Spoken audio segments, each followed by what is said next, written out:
Hello and welcome to our channel, where we dive deep into the darkest corners of true crime, unraveling the most chilling and mysterious cases from history. If you're fascinated by tales of twisted minds and the haunting stories that continue to shock the world, you're in the right place. Before we get started, make sure to hit that like button and subscribe to our channel for more spine-tingling content. Don't forget to click the notification bell so you never miss an episode of our true crime series. Today, we're delving into the terrifying and tragic life of Aileen Wuornos, often dubbed as America's first female serial killer. Aileen's story is one of unimaginable pain, fury, and a descent into the darkest depths of the human soul. Her brutal killing spree along Florida's highways left the nation in shock, and her name has since become synonymous with terror and tragedy. Join us as we explore the life of Aileen Wuornos, from her troubled childhood and life of hardship, to the horrifying crimes that made her infamous, and ultimately, her final days on death row. This is the story of a woman who became a monster, and the legacy she left behind. Stay tuned as we unravel the chilling details of Aileen Wuornos' life and the lives she shattered in her wake. Let's get started. Aileen Wuornos' life was one marred by tragedy, pain, and a deep-seated darkness that would eventually consume her entirely. Born on February 29, 1956, in Rochester, Michigan, her entry into the world seemed almost cursed from the start. Abandoned by her mother, Diane Wuornos, when she was just 4 years old, Aileen and her older brother, Keith, were left in the care of their grandparents, Lori and Britta Wuornos. But this was not the sanctuary one might hope for, rather, it was a house steeped in cruelty and neglect. Aileen's grandfather, Lori, was a tyrant, a man whose heart was as cold as the Michigan winters. He was abusive both physically and emotionally, and Aileen bore the brunt of his rage. Her grandmother, Britta, while not as overtly violent, was indifferent to the suffering of her granddaughter. It was in this environment of relentless abuse and abandonment that Aileen's psyche began to fracture. By the age of 11, Aileen had turned to the streets, exchanging sex for cigarettes, food, and any semblance of care she could find. The line between love and exploitation blurred early for her, as she learned to equate affection with pain. This was the world Aileen grew up in, a world where survival meant hardening her heart and numbing her soul. Her father, Leo Dale Pittman, was a convicted child molester who hanged himself in prison before Aileen could even form a memory of him. This legacy of violence and dysfunction was the foundation upon which Aileen's life was built. She became a drifter, moving from place to place, living on the fringes of society. The streets were her home, and the only constant in her life was the gnawing emptiness that nothing could fill. As Aileen moved into adulthood, the darkness within her grew, festering like an untreated wound. She was a woman on the edge, constantly battling the demons of her past. By the late 1980s, she had drifted to Florida, a place where the sunshine contrasted sharply with the shadows that followed her. In 1986, Aileen met Tyria Moore, a hotel maid, and the two women quickly became lovers. For Aileen, Tyria represented the closest thing to stability she had ever known. But even in this relationship, the specter of her past loomed large. Aileen's anger, mistrust, and desperation poisoned everything she touched, and Tyria was no exception. It was in this volatile mix of love, fear, and rage that Aileen began her deadly spree. On November 30, 1989, she met Richard Mallory, a 51-year-old electronics store owner, at a bar. Mallory, like many men before him, saw Aileen as an easy target, a prostitute to be used and discarded. But on this night, Aileen had other plans. Mallory offered her a ride, and the two drove to a secluded area off Interstate 95. It was there, in the stillness of the Florida night, that Aileen pulled out a .22 caliber revolver and shot Mallory 3 times, killing him. She later claimed that Mallory had raped her, and that the killing was in self-defense.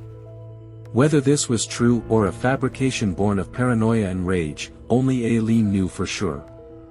Richard Mallory was the first of 7 men who would meet their end at the hands of Aileen Wuornos over the next year.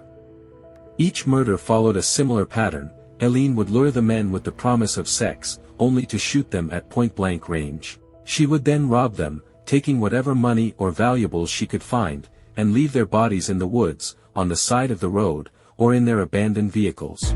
The men who fell victim to Aileen were as varied as they were tragic.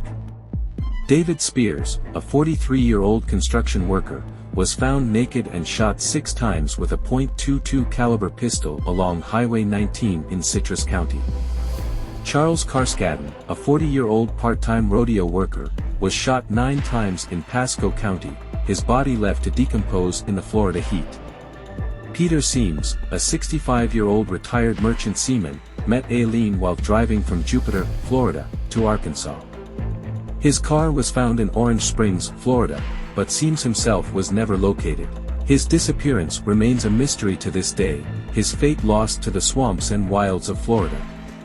Troy Burress, a 50-year-old sausage salesman from Ocala, Florida, was found with 2 bullets in his body, his van abandoned along State Road 19. Charles Humphreys, a 56-year-old retired U.S. Air Force major and former police chief, was shot 6 times and left in Marion County, Florida, his car abandoned in Sewanee County. Finally, Walter Antonio, a 62-year-old trucker and former security guard, was found naked and shot 4 times in Dixie County. His body was discovered in the woods, and his car was later found in Brevard County, suggesting that Aileen had driven it there before abandoning it. Each of these men had their own lives, their own stories, cut short by the hand of a woman who had long since lost her humanity. For Aileen, they were not people, they were targets, symbols of the pain and betrayal she had endured all her life. As the bodies piled up, the Florida law enforcement agencies began to piece together the puzzle. The murders were too similar to be random, and soon a profile of the killer emerged, a female drifter, likely a prostitute, operating along the highways. It was only a matter of time before the net closed in on Aileen Wuornos. By early 1991, Aileen was on the run, but her life on the road was unraveling. She and Tyria Moore had parted ways, and Aileen was now living out of motels and abandoned vehicles, drinking heavily and growing increasingly paranoid. The world she had known, the world where she was the hunter, was collapsing around her. On January 9, 1991, Aileen was arrested at the Last Resort, a biker bar in Volusia County. She was picked up on an outstanding warrant for an unrelated charge, but the police quickly realized they had their prime suspect in the string of murders that had plagued Florida's highways. Under intense pressure, and with Tyria Moore cooperating with the police, Aileen eventually confessed to the murders. She claimed that each killing was in self-defense, that the men had either raped her or attempted to. However, the sheer number of victims and the brutality of the crime suggested otherwise. Aileen's confession was chilling in its detail, as she recounted how she lured each man, killed them, and then took their belongings to pawn for money. She showed no remorse, only a weary acceptance that this was her fate. Aileen Wuornos' trial began in January 1992, and it quickly became a media sensation. Here was a woman, a prostitute, who had killed not 1, but 7 men. The public was both horrified and fascinated by her, as she stood in the courtroom, defiant and unrepentant. The prosecution painted her as a cold-blooded killer, a predator who had targeted vulnerable men and executed them in cold blood. The defense, on the other hand, tried to argue that Aileen was a damaged woman, a product of a lifetime of abuse and neglect, who had lashed out in fear and desperation. But it was Aileen herself who sealed her fate. Her outbursts in court, her angry tirades against the men she had killed, and her chilling lack of remorse left little room for sympathy. The jury took only 2 hours to find her guilty of first-degree murder in the case of Richard Mallory, and she was subsequently sentenced to death.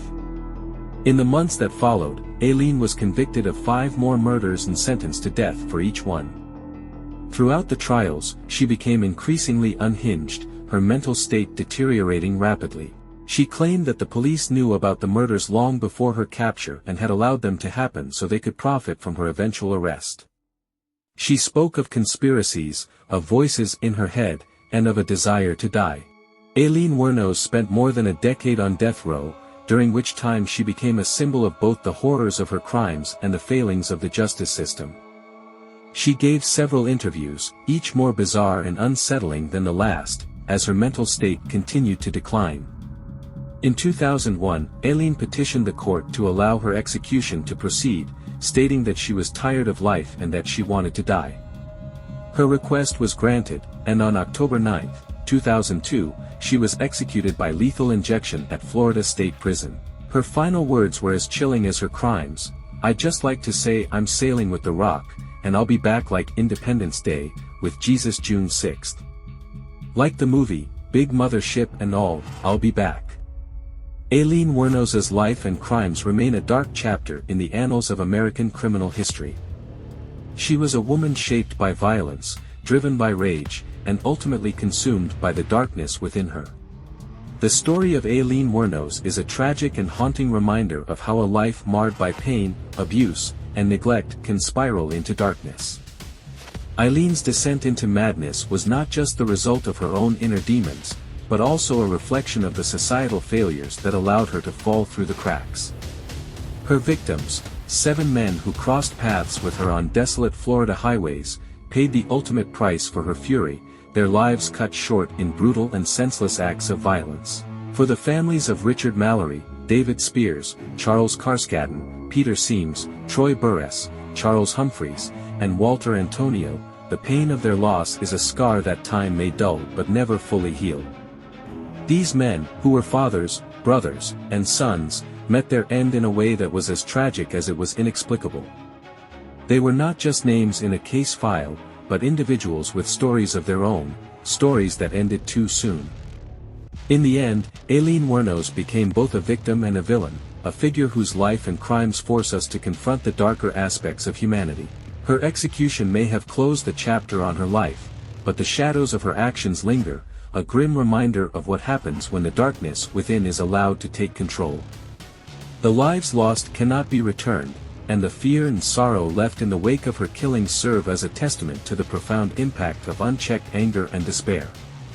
As we look back on Aileen Wuornos' life and the lives she destroyed, we are left with an unsettling question: how many others, like Aileen, are teetering on the edge, their cries for help unheard, their pain invisible until it's too late? Her story is a chilling warning that, in our collective neglect, we may unwittingly nurture the very monsters we fear most. Thank you so much for watching this deep dive into the dark and tragic story of Aileen Wuornos. We hope you found this exploration as fascinating as it is haunting. If you did, please don't forget to hit the like button and subscribe to our channel for more true crime stories that will keep you on the edge of your seat. We'd love to hear your thoughts. What do you think about Aileen Wuornos and the events that led to her becoming one of America's most infamous killers? Drop a comment below and let's start a discussion. And don't forget to hit the notification bell so you never miss an update. Thanks again for joining us, and we'll see you in the next video.